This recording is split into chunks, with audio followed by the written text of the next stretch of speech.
Bismillahirrahmanirrahim. Assalamualaikum warahmatullahi wabarakatuh. Alhamdulillah alladzi 'allama bil qalam 'allamal insana ma lam ya'lam. Asyhadu an la ilaha illallah wa asyhadu anna Muhammadan abduhu wa rasuluh. Teman-teman dan sahabat-sahabat sekalian, jumpa kembali di channel YouTube Islam News TV, channel edukatif yang menyajikan fakta dan peristiwa seputar dunia Islam dan dunia Kristologi tentunya.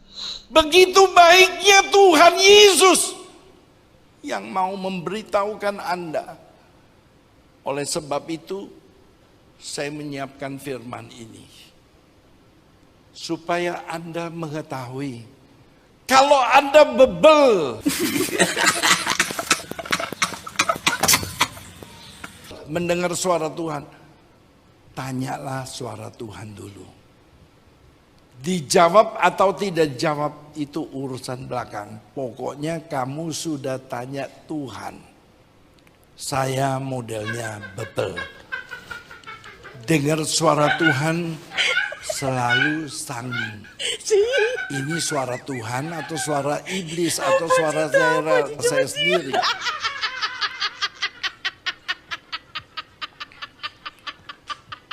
Tapi ini hari kalian udah dengar. Kalau dengar suara Tuhan, nggak bakalan meleset. Beginilah khotbah pendeta Kristen yang mengatakan para jemaatnya bebal dan mereka harus mendengarkan suara Tuhan atau mendengar suara setan. Bahkan ucapan Tuhannya sendiri dengan hurufnya yang segede ini mereka abaikan untuk mengikuti akal pikiran mereka sendiri. Perlu diketahui bahwa ayat ini jelas menegaskan bahwasanya tidak ada seorang pun dari Kristen atau pendetanya, bahkan murid-murid Yesus sekalipun, tidak pernah mendengar suara Tuhan. Jadi yang didengar oleh para murtadin itu jangan-jangan suara setan ya teman-teman. Ya, jadi itulah definisi kata bebal. Yang pertama untuk pendetanya, lalu disalurkan kepada para jemaat dan dogma imani saja. Nah, mari kita dengarkan khotbah yang dua audiens di sana bersama-sama dengan Yesus. Yang pertama namanya adalah Yairus. Dia adalah kepala sinagoga. Dia adalah orang yang mengerti semua aturan Musa. Dia adalah orang yang mengerti adat istiadat orang Yahudi. Dia sangat-sangat mengerti dengan detail cara-cara orang ya dalam mereka masuk ke sinagoga. Nah, hari itu waktu Yesus baru turun dari perahu, dari danau Yesus, dia tersungkur depan kaki Yesus karena anaknya sudah mau meninggal, anaknya Yairus. Yesus nggak bertanya banyak, Yesus jalan menuju rumahnya Yairus. Nah, di tengah jalan ada wanita yang sudah 12 tahun pendarahan. 12 tahun pendarahan. Dan guys, orang-orang Yahudi itu sangat tahu semua aturan adat istiadat. Wanita ini sangat tahu Imamat 15. Dia sangat tahu aturan-aturan mengenai wanita yang sedang menstruasi. Dia duduk dimanapun, kursinya jadi najis. Dia tidur dimanapun, tempat tidurnya jadi najis. Dia pakai baju apapun, bajunya jadi najis. Dia jabatan tangan sama siapapun, orang itu pun jadi najis. Semua yang terkena dengan tubuhnya itu akan jadi najis. Maka di tengah-tengah orang banyak itu, ia mendekati Yesus dari belakang dan menjamah jubahnya. Dan Yesus berasa ada kuasa keluar dari tubuhnya. Yesus berbalik, siapa yang menjamah jubahku? Pusing kali aku. Di khotbah yang pertama, sekumpulan orang bebal menentang isi kitabnya sendiri, menentang perkataan Yesus bahwa tidak ada seorang pun yang mendengar suara Tuhan. Dan di khotbah kedua justru Yesus gagal menjadi Tuhan karena pendetanya sendiri membongkar bahwa Yesus tidak maha tahu, tidak tahu siapa orang yang menyentuhnya dari belakang. Dari kedua khotbah ini, orang-orang yang mendengar baik itu Muslim atau Kristen, bahkan Yahudi ataupun ateis, pasti jadi ragu terhadap kekristenan. Sebab yang pertama, pendeta berani membantah kitabnya sendiri ini pasalnya. Dan yang kedua, Yesus yang diagung-agungkan sebagai Tuhan ternyata tidak maha tahu. Adakah Tuhan yang lemah seperti itu? Kelemahan Yesus sebagai Tuhan banyak sekali, namun baru kali ini saya mendengar ada pendeta yang berani membicarakan ayat ini. Sungguh luar biasa ya teman-teman. Terima kasih Bapak Pendeta. Pastinya banyak umat Islam tidak jadi murtad kalau menonton video ini. Kalau 300 mili 3 liter gimana Tuhan? Dikasih juga sama Tuhan. Ini mah sama kayak wanita di Alkitab tadi. Dia udah punya 5 suami, 1, 2, 3, 4, 5, tapi nggak puas juga. Dia sekarang lagi tinggal sama pria yang ke-6. Dia coba dulu, cocok nggak? Bisa puas nggak? Cocok nggak? Bisa puas nggak sama yang ke-6 ini?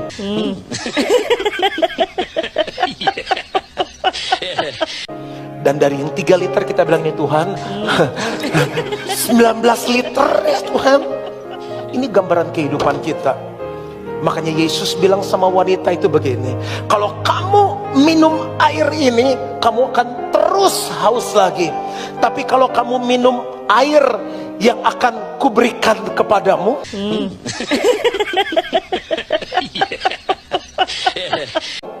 kamu gak akan pernah haus lagi. Bahkan dari air yang kuberikan kepadamu, ia akan menjadi mata air yang terus memancar sampai kepada akhir zaman. Airnya boleh tolong dinyalakan. Waduh, parah ya. Sebegitunya Pak Pendeta membuat ilustrasi khotbahnya tentang seorang perempuan yang tidak puas dengan lelaki sampai 6 orang banyaknya. Bahkan lucunya, Yesus menawarkan diri untuk wanita itu untuk memberikan kepuasan kepada wanita tersebut. Silahkan teman-teman pikirkan sendiri apa maksudnya ya. Bahkan sumber air yang keluar dari Yesus pun tidak ada habisnya.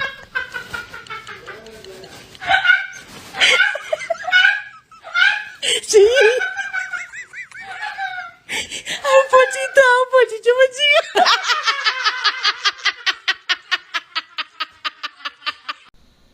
Memang luar biasa teman-teman. Luar biasa khotbah pendeta yang satu ini dengan memberitakan Yesus seperti ini ya. Jadi lengkap sudah penderitaan Yesus yang mereka kabarkan dengan bermacam-macam cara, sehingga mengundang ateis Korea Utara ini berkata seperti ini. Yuk kita simak.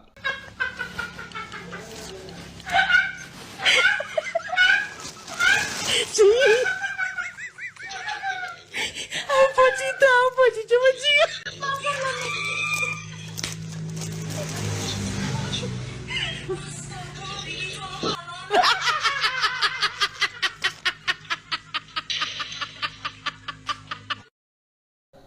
Nah, teman-temanku sekalian, sampai di sini dulu ya video dari kami.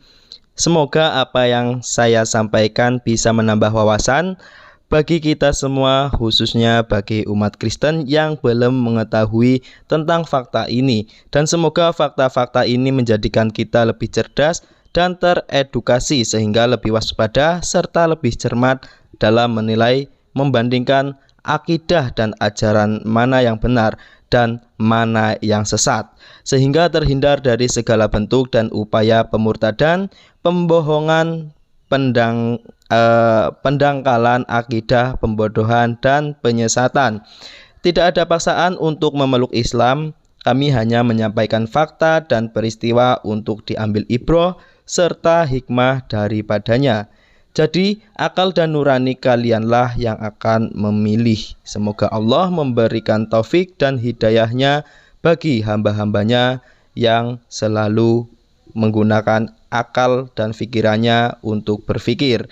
Demikian dari saya. Apabila ada tutur kata yang salah, saya mohon maaf. Wabillahi taufik wal hidayah. Wassalamualaikum warahmatullahi wabarakatuh.